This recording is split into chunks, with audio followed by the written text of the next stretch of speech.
आप board exam 2026 का देने वाले हैं। आज आपको एक बहुत बेहतरीन लेक्चर होने वाला है और जिसमें हमने सारे सेंट्रल आइडियाज़ को लिया है और वो सेंट्रल आइडियाज़ जो आपको एग्जाम में आने वाले हैं। इतनी आसान भाषा, इतना शानदार कंटेंट और बिल्कुल आपको इजी वे में पढ़ाया जा रहा है और मेरी ये गारंटी है कि इन तीनों में से ही आपको एक आएगा। आप, मैं समझता हूँ, कहीं नहीं ढूंढ पाएंगे और अगर आपने ये देख लिया तो समझ जाएं आपको 100% इनमें से एक सेंट्रल आइडिया आपको मिलने वाला है। ठीक है, आइए शुरू करते हैं बिना देरी के। देखिए, सबसे पहला सेंट्रल आइडिया हमारी पोयम में, जो सबसे पहली पोयम है इंटर सिलेबस में, उसका नाम है माई mother at 66, my mother at 66, और जिसको इंडियन पोएटिस ने लिखा है, जिनका नाम है कमला दास। पोयम की बैकग्राउंड में जाएं तो पोएट अपनी माँ के साथ है, वो कोचीन जा रही हैं यात्रा पर, और वहीं ये एक ऐसी सेंट्रल आइडिया हम देंगे आपके सामने, या पोयम का जो हम सार कहें, जिसमें पोयम के आप सारांश के बारे में भी बात करें तो वो लॉजिक जो पोयम का है वो ये है कि इस पोयम को उन्होंने फैमिली रिलेशन पे लिखा है कि अपनों से बिछड़ जाने का दुख क्या होता है। इस पर आधारित सारी पोयम है और बिल्कुल आसान भाषा में आपके लिए तैयार किया गया है। देखिए क्या है।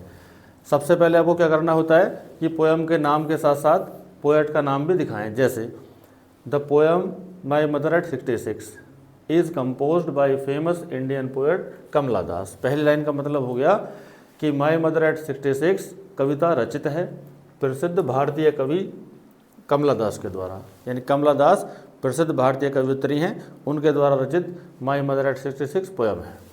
ऐसा अगर आप कर देते हैं, इससे बड़ा अच्छा इंप्रेशन जाता है, एग्जामिनर इससे बहुत अच्छे खुश होते हैं।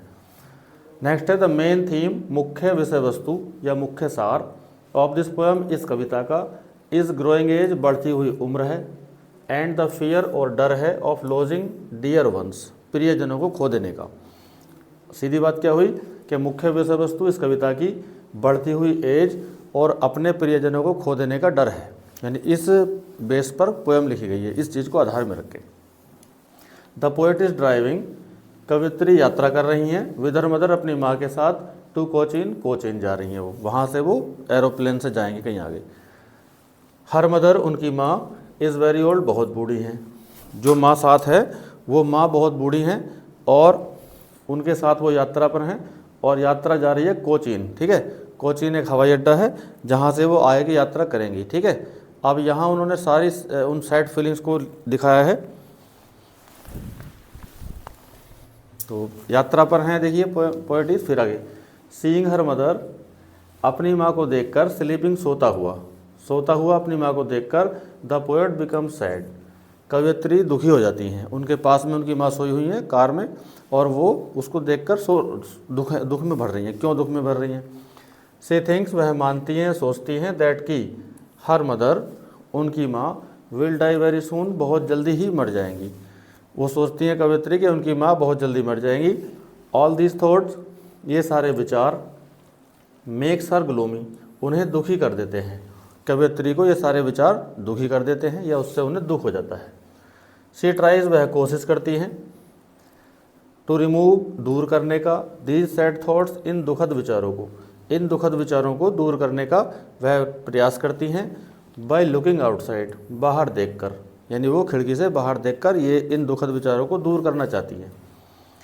सी कंपेयर्स, वह तुलना करती हैं, हर मदर्स फेस, अपनी माँ के चेहरे की, वह अपनी माँ के चेहरे की तुलना करती हैं, विद लेट विंटर्स मून, सर्दियों में देरी से निकलने वाले चंद्रमा से। तो वह अपनी माँ के चेहरे की तुलना करती हैं सर्दियों में देरी से निकलने वाले चंद्रमा से। हर मदर्स फेस, उनकी माँ का चेहरा, लुक्स डल, बिल्कुल भद्दा लगता है, एंड पेल, और पीला लगता है, लाइक दैट मून, उस चंद्रमा की तरह। वो जो सर्दियों में निकलने वाला चंद्रमा है जो बिल्कुल पीला, नीरस और कांतिहीन लगता है, तो अपनी माँ के चेहरे की तुलना उन्होंने उस चंद्रमा से की। दो, जबकि एजिंग एंड डाइंग, उम्र बढ़ना और मृत्यु होना, ऑफ मैन, मनुष्य की, इज़ नेचुरल, बिल्कुल स्वाभाविक है, प्राकृतिक है, यानी प्रकृति में ऐसा होता है कि उम्र भी सबकी बढ़ेगी और मृत्यु भी सबकी होगी, जबकि ये बहुत आम बात है। लेकिन फिर भी द फियर ऑफ सेपरेशन, बिछड़ जाने का डर, फ्रॉम रिलेटिव्स, अपने रिश्तेदारों से, इज़ वेरी कॉमन, ये भी एक बहुत सामान्य बात है। भले ही सबको हमको पता होता है कि हम सब मरेंगे, एज होगी हमारी, लेकिन फिर भी एक दूसरे से बिछड़ जाने का जो डर है वो हमें दुखी करता है। तो देखिए, बहुत आसान भाषा में आपका पहला सेंट्रल आइडिया हुआ। इसके बिल्कुल जस्ट बाद हम सेकंड सेंट्रल आइडिया पे आएंगे। और ये सेकंड सेंट्रल आइडिया आपको भी इसी लैंग्वेज में, इसी प्रकार आसान भाषा में आपको मिल रहा है। और मैं फिर से कह रहा हूँ कि ये 3 सेंट्रल आइडिया अगर आप तैयार करते हैं तो इन 3 में से ही आपको एक मिल जाना है, ठीक है। और ये आपके 4 मार्क्स हैं। देखिए क्या है, सेकंड हमारी पोएम होती है कीपिंग क्वाइट। कीपिंग क्वाइट का मतलब क्या है, शांत रहना। पाब्लो नेरूदा इसके राइटर हैं और वो एक विश्व शांति प्रिय राइटर हैं। पूरे विश्व में वो शांति लाना चाहते हैं और वो सबको एक जैसा बनाना चाहते हैं, सबको सुधारना चाहते हैं। ये सारी बातों पर ये पोएम को लिखा गया है। आइए शुरू करते हैं। The poem keeping quiet. Keeping quiet Kavita is compose रचित है बाय द फेमस पोएट, प्रसिद्ध कवि पाब्लो नेरूदा के द्वारा। पाब्लो नेरूदा के द्वारा यह कविता लिखित है। The poet is lover of peace. कवि लवर ऑफ पीस, शांति के प्रेमी हैं या शांति को पसंद करने वाले हैं। He is Nobel prize winner. वह नोबेल पुरस्कार के विजेता हैं या उन्हें नोबेल पुरस्कार भी मिला। ऐसी चीज़ें आप लिख दें तो उससे तो बहुत ही अट्रैक्ट, ठीक है, आपके सामने होगा। आपका जो सेंट्रल आइडिया बहुत जल्दी ही आपको एकदम से अच्छे नंबर मिल जाते हैं। ऐसी चीज़ें हमें बोल्ड कर देनी चाहिए, अंडरलाइन कर देनी चाहिए, ठीक है।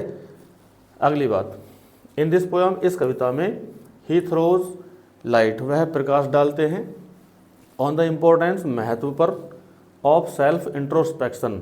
सेल्फ इंट्रोस्पेक्शन का मतलब होता है आत्म निरीक्षण पर, अपने आप को जांचने को कहते हैं, अपने आप को जानने, है ना। इंट्रोस्पेक्शन का मतलब होता है आत्मनिरीक्षण, अपने आप की जांच पड़ताल करने का, यानी इस पर, इसके महत्व पर प्रकाश डालते हैं कि आप आत्मनिरीक्षण का मतलब क्या है। द मॉडर्न वर्ल्ड, आधुनिक संसार, इज़ फुल ऑफ, भरा हुआ है, ऑफ डिफरेंट काइंड्स, विभिन्न प्रकार के, ऑफ डिस्टर्बेंस, अशांति से। आधुनिक संसार विभिन्न प्रकार की अशांति से भरा हुआ है, डिस्टर्बेंस से, परेशानियां हैं। एवरीबडी इज़ बिजी, हर आदमी बिजी है, लगा है। आफ्टर नेम एंड फेम, नाम और शोहरत के पीछे, हर आदमी नाम और शोहरत के पीछे लगा है या वो भाग रहा है उसके पीछे पीछे। नोबडी केयर्स, कोई भी ध्यान नहीं देता। फॉर अदर्स, दूसरों के बारे में या दूसरों के लिए या दूसरों की चिंता कोई नहीं करता है। द पोएट वांट्स, कवि चाहते हैं, दैट एवरीवन, कि प्रत्येक व्यक्ति, शुड बी साइलेंट, शांत हो जाए, फॉर ए मोमेंट, एक क्षण के लिए। कवि चाहते हैं कि एक क्षण के लिए प्रत्येक व्यक्ति शांत हो जाए, रुक जाए। सो दैट, ताकि, वन में नो वन सेल्फ, एक व्यक्ति अपने आप को जान ले, ताकि कोई व्यक्ति भी या प्रत्येक व्यक्ति अपने आप को जान सके। द मॉडर्न मैन, आधुनिक आदमी, आधुनिक इंसान, इज क्रिएटिंग, बना रहा है या निर्माण कर रहा है, मच डिस्टर्बेंस, बहुत ज़्यादा अशांति, इन दिस यूनिवर्स, इस ब्रह्मांड में, सारे संसार में, सारे सृष्टि में आधुनिक मनुष्य बहुत अशांति पैदा कर रहा है। इफ़ वी स्टॉप, यदि हम रोक लेते हैं, अवर एक्टिविटीज़, अपनी क्रियाओं को या अपनी गतिविधियों को हम रोक लेते हैं, फॉर सम टाइम, कुछ समय के लिए, तो वी कैन हैव टाइम, हमारे पास समय होगा, टू इंट्रोस्पेक्ट, निरीक्षण करने का, अपने आप को जांचने का हम पर फिर समय मिलेगा। ऑल ह्यूमन्स आर ब्रदर्स, सभी मनुष्य भाई हैं, पूरे संसार के लोग सब भाई हैं, सब एक जैसे हैं। एवरीबडी हैज़, प्रत्येक व्यक्ति को अधिकार है, द राइट का मतलब होता है अधिकार है, फॉर ए पीसफुल लाइफ, एक शांतिपूर्ण जीवन का, हर आदमी को शांतिपूर्ण जीवन का अधिकार है। द पोएट एडवाइसेस, कवि सलाह देते हैं कि वी शुड थिंक, हमें सोचना चाहिए, अबाउट अवर इनह्यूमन एक्टिविटीज़, अपनी अमानवीय क्रियाओं के बारे में। हमें कवि सलाह देते हैं कि हमें अपनी अमानवीय क्रियाओं के बारे में सोचना चाहिए।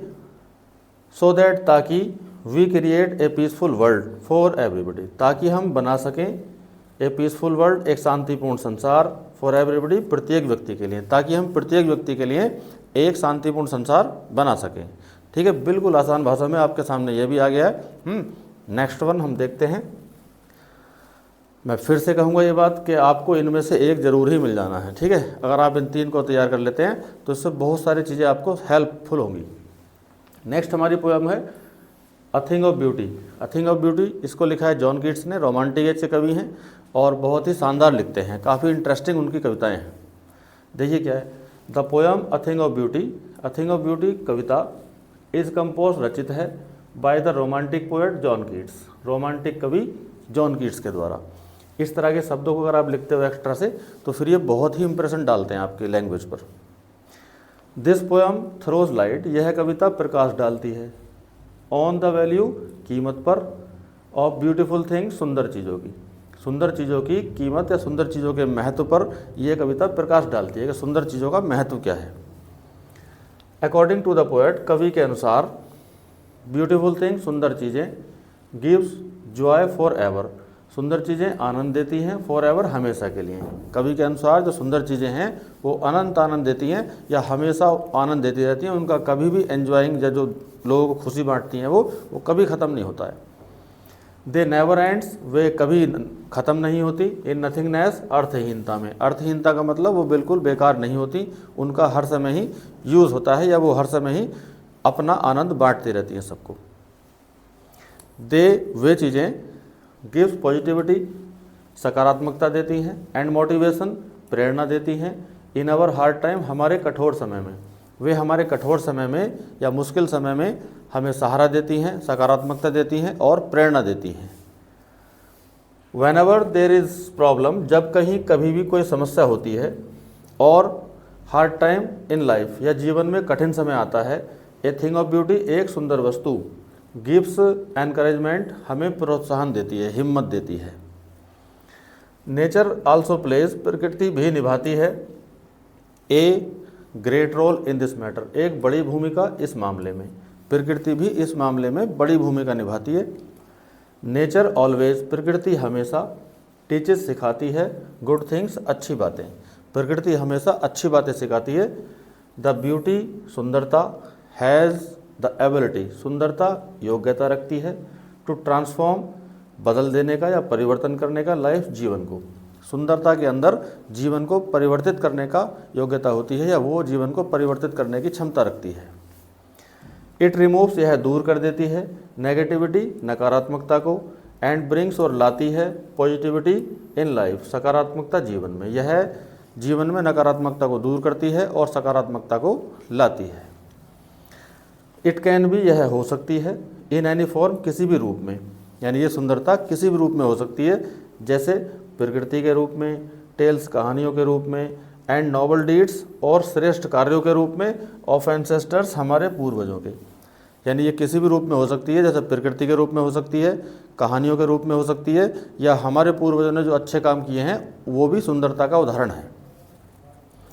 अगली बात है, द पोएट गिव्स अस, कवि हमें देता है, ए मैसेज, एक संदेश, कवि हमें एक संदेश देता है, थ्रू दिस पोएम, इस पोएम के माध्यम से, दैट की वी शुड टेक प्रॉफिट, हमें लाभ उठाना चाहिए या हमें फ़ायदा उठाना चाहिए, from beautiful things in our life, सुंदर चीज़ों से अपने जीवन में, हमें सुंदर चीज़ों से अपने जीवन में लाभ उठाना चाहिए। ये आपका बिल्कुल उसी प्रकार आसान लैंग्वेज में ये भी सेंट्रल आइडिया हो गया।